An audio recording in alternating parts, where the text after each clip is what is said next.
Hey guys, how's it going? Back with another video. I'm gonna apologize right up front about the noise because it's been exceptionally windy where I live for the past few days.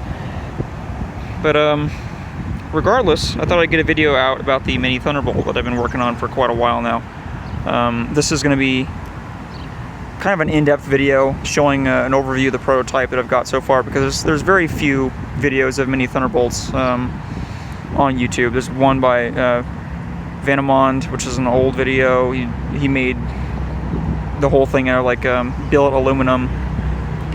And there's some by BSP, and there's another YouTuber that's also doing a larger scale mini thunderbolt. But this is about as small as I could really functionally get one that would operate still.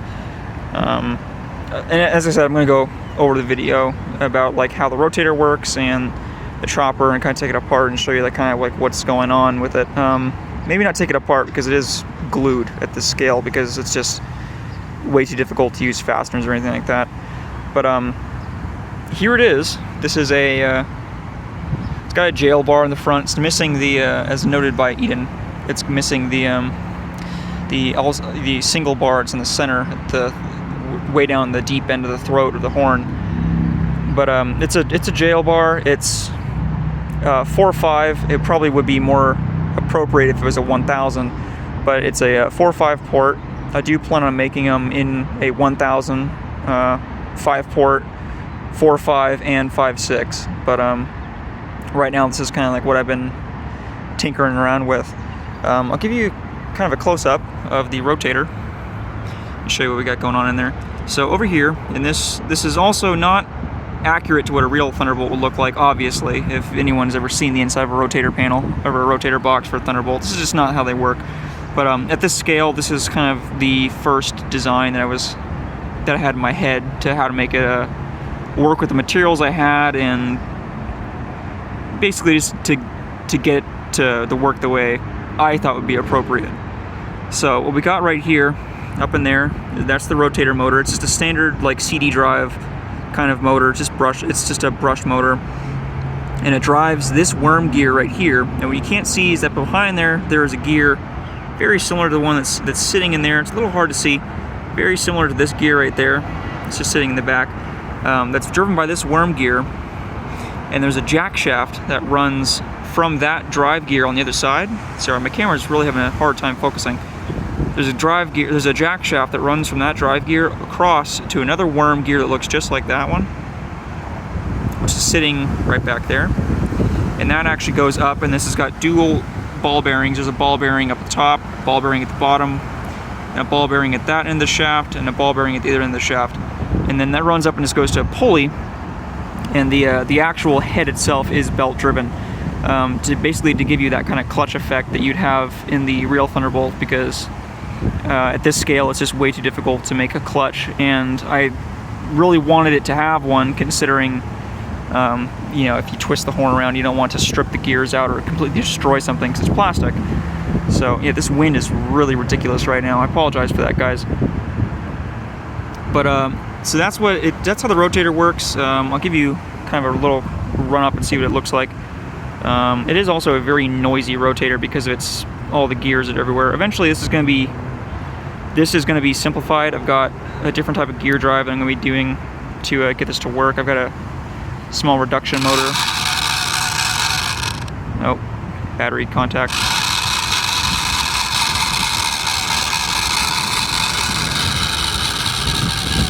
The wind is fighting it right now, but there it is, rotating. Also, like I said, extremely noisy on the rotator.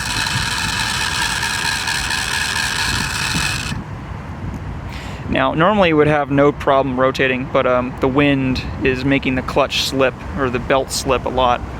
Eventually this is going to be using a tighter belt, and it will still slip, but not nearly as much as it's doing right now. Also, it is kind of cockeyed right now because I got just a rock holding it up on the blower. The collector rings, slip rings, or whatever you want to call them, technically they'd be called slip rings. The slip rings are just simply two pieces of copper pipe that I cut really crudely and slipped over the air tube right there, and the brushes themselves that ride on the slip rings are just 2 nickel strips that make contact with it. Eventually that's going to be changed, and I'm going to be using actual carbon brushes, little tiny carbon brushes, so that they make better contact and just better for wear. You actually can see on the slip ring where the metal has been wearing from the brushes. But like I said, that's going to be changed, and then eventually the collector rings are going to be polished so that doesn't become a problem.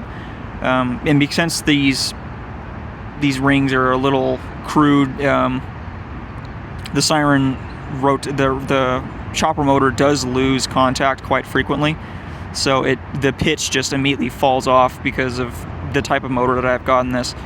And then upwards onto the head, gonna get a better view of that. The motor sits completely in here. It fills up this entire space, and then the motor's got holes that go through the motor. It's just a standard, like a 380 hobby motor,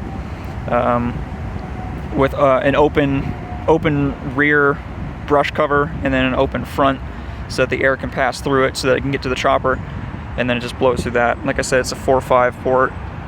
Eventually I'll run it up really quick and you guys can hear what it sounds like. It's surprising because for this scale, this is quite honestly the loudest miniature Siren I've ever made.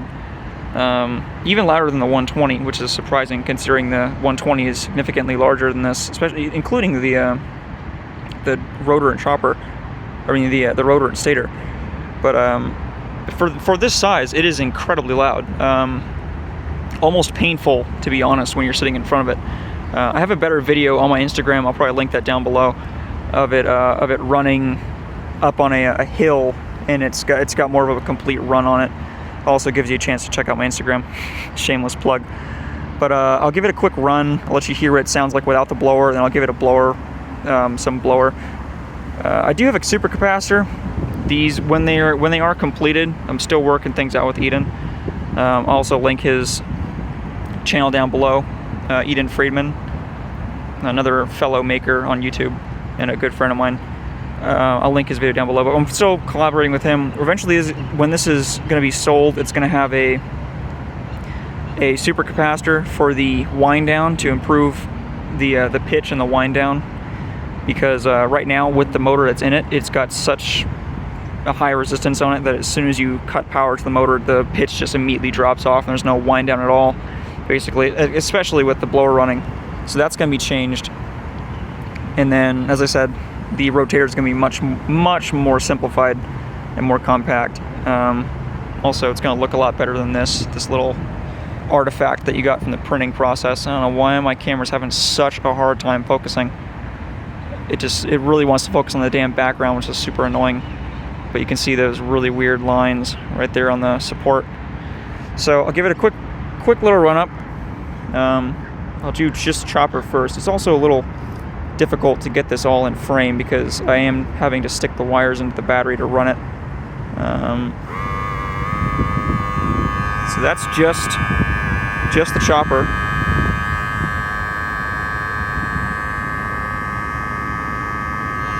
Don't know how well you can hear that. Now I'll go ahead and I'll fire up the blower. Hopefully this whole thing doesn't fall over.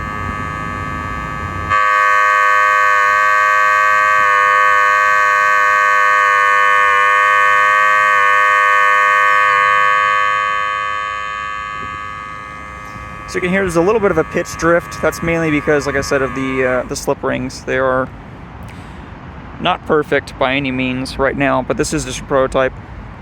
Just a proof of concept, basically. But there's the side, there's a bit of the profile there. The horn is a little funky. It's a little too small, in my opinion, I think. On my Instagram, I have it on top of a real Thunderbolt. I got it sitting on top of Edaan's, so you can kind of get the general scale of what it is. I believe when I made this, it's actually supposed to be about 1/10 scale. So, but there you go. And I guess I can take this off now. I can show you kind of what the inside of it looks like, how the wiring works. Now, when this is finalized, it will have a blower. It's going to be a centrifugal blower because, to be quite honest, a roots blower at this scale is just really, really impractical, and it's just not going to work the way you want it to. So it'll use essentially the same kind of blower design as the Paxton blower that's on the Mini Model 120. There's the side view again from the other side of the rotator panel. And then this bottom portion is going to be different in the final version. This is just kind of a prototype. This is just this flange is just so that I can fit this on a piece of 1-inch PVC, so that I can basically give it like a dummy pull. And there's the inside. I don't know how well it's going to focus either, because it is pretty dark in there. But the wires just run up right through the center. Now there is no bearing material for the air tube that's going up to the center. There is no bearing material between the top of the rotator panel and the bottom bearing. So the only thing that's really protecting it there is, because it is plastic on plastic, there is a little bit of silicone grease to just to protect the bearing, or protect the plastic a little bit. Eventually it's going to be finished in PETG. This is done in PLA, just right here, because I use PLA for prototyping a lot. But yeah, and then this is also this is not going to be there. This is going to be much cleaner in the rotator panel. And the rotator panel will not be, you can't open it, because when it's done, this is going to be primarily glued together, because that's just the way it works at this scale. It's just way too difficult to use fasteners, as I said. But yeah, stay tuned. I'm going to be doing a lot more videos on this later as it progresses. But yeah, look out for it on either my or Edaan's shop. I'll have, like I said, I'll have those linked down below, hopefully. But yeah, thanks for watching, guys. I'll see you later. But yeah, stay tuned. Gonna be a lot more progress going on this.